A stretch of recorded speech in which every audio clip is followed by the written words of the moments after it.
Welcome back to the Leaders Who Care series, Adele. My pleasure. My pleasure, my privilege to have you, in one place for 15 minutes. It's awesome. So this is what we call on the fly. It's about talking about hot topics, quick discussion on hot topics. And I wanted to ask you, in a number of ways, how you feel AI is impacting not only the overall community, but youth in particular, where you see it going for youth in particular, and what should young people be doing about it right now? So that's a very big loaded question. So number one is as a youth, your future gonna be radically different from what we grown up in because it will be shaped by AI and use of AI. So you need to learn more about those tools and how you can use them to embrace the future because you don't have any excuses anymore. AI can help you a lot with tasks that you need to get done, with things that you want to start. In my view, for the last, I don't know, 100,000 years, humanity has been inventing tools that would help augment their physical capabilities. For the very first time in history, we have invented a tool that can augment our cognitive capabilities. So that's going to be a huge shift.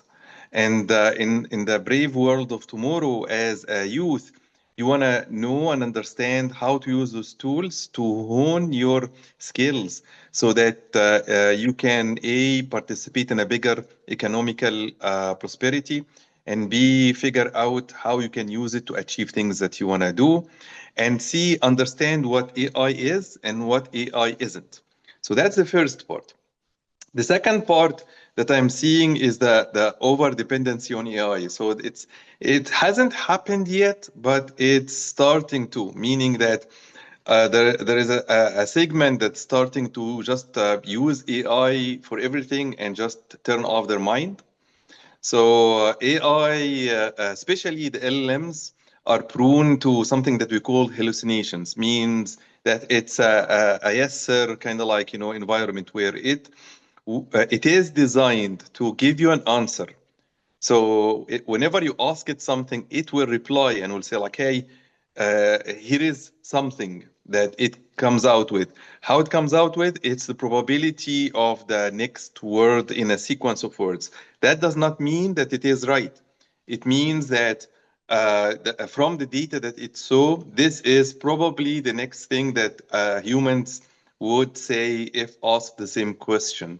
This is really important because we tend to attribute kind of like legitimacy and truth to what the computer says, aka AI, and you're going to see a lot of hallucination, a lot of fake news, a lot of deep fakes coming out. So you want to understand the tools that you are using so that you don't get to become a prey for those. So that's the other part of the segment. The third thing that is also happening is the emotional attachment to AI. So there has been cases where youth and kind of like, even young people to kind of like get attached to AI more because AI is designed to predict what you want to hear next. So it's basically telling you what you want to hear next. And while your true friends aren't going to do that all the time. So you start to befriend the AI, depend on the AI, converse with the AI, and get secluded in a virtual bubble. AI ain't real. There is no substitute to having real friendship, real conversation with real humans. At the end of the day, you are not living in a virtual world yet.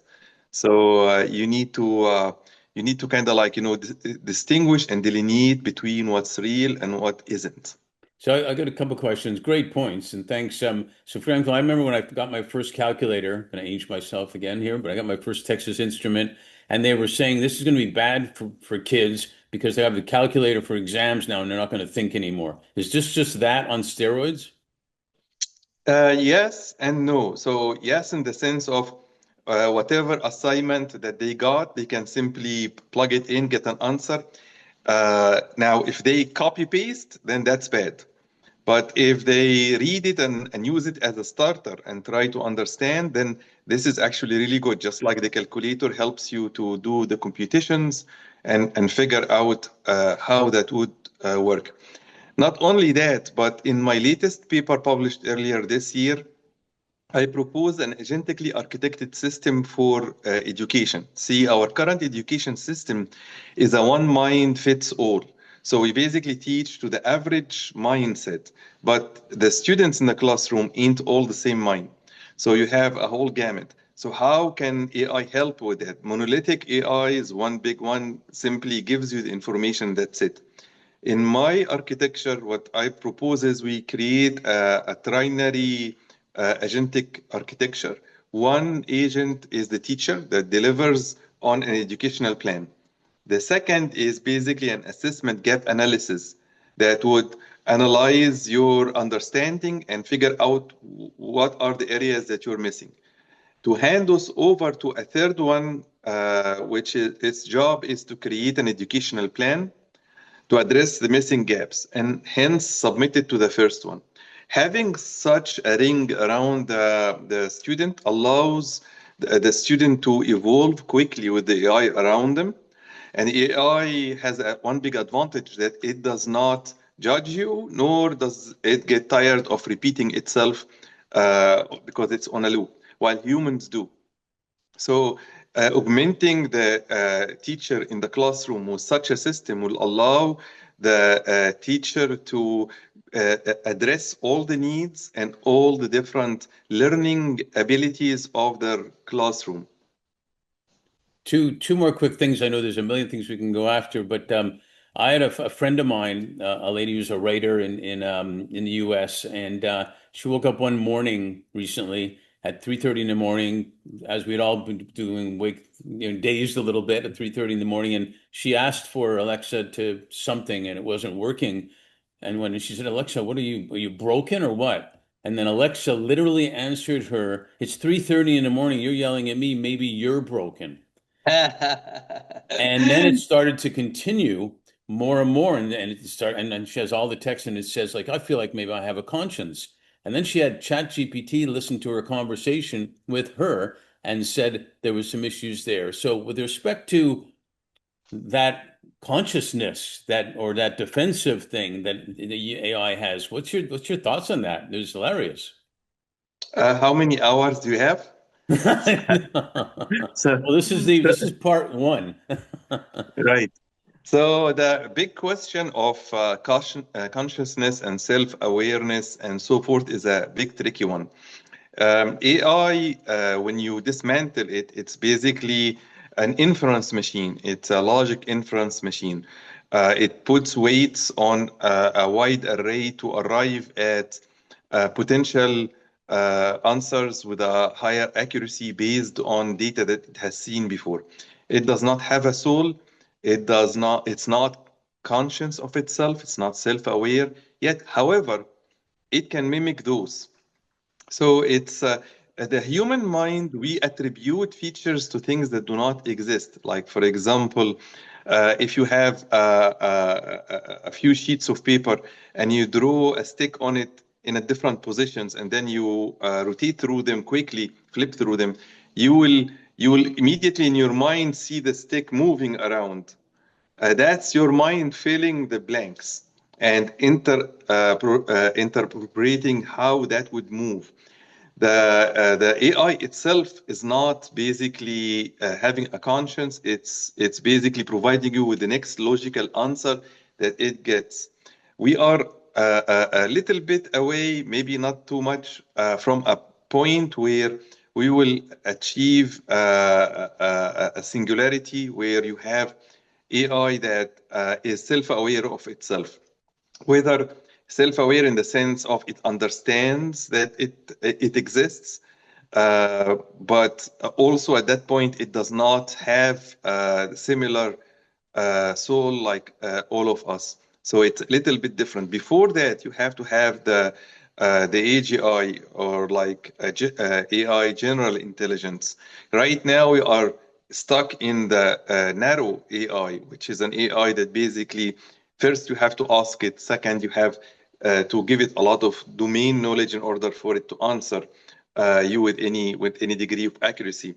But that will start to change as we go down that proverbial rabbit hole, to where we will have AIs that can probably be completely equivalent of a 9-year-old kid to a teenager. They can think, reason, logic, provide you with all of this stuff.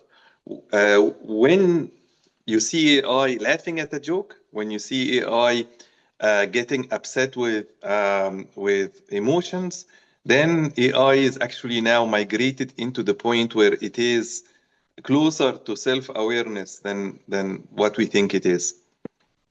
Yeah, I think to your point. I think we humans like to personify so many things, dressing it up and making the dog look human, or how about that little boy that puts two eyes and a scarf around the robot that is delivering stuff so it looks like a little person and Yeah. things like that. And I think it attributes maybe to our craving for friendship, our craving for love, our craving for somebody that to talk to type of thing, which is a whole other mental health issue. And I think that'll leave us a lot of time for two or three or 10 more sequels.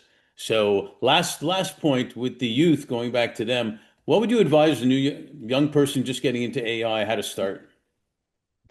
So first, try to read the basics, or at least listen to the basics of AI. Don't jump into like using the tools right away, but start kind of like spend a little bit of time when you are commuting to understand the basis of LLMs. You don't need to have a PhD in it, but at least understand what it is, because that would help you with the tools. And then go learn the tools based on your interest, because if you are interested in it, you're going to start tinkering with it more and arrive at a much better results. In whatever you do, don't let this revolution pass by, because there is a new gap that is being formed right now beside the wealth gap, the knowledge gap. It's called the intelligence gap. And those that have access to the intelligence will fare much better. And remember, we are not going to be here for long, but you guys own the future. So take your place in it. Yeah, wise words. Thank you so much, Adele. As usual,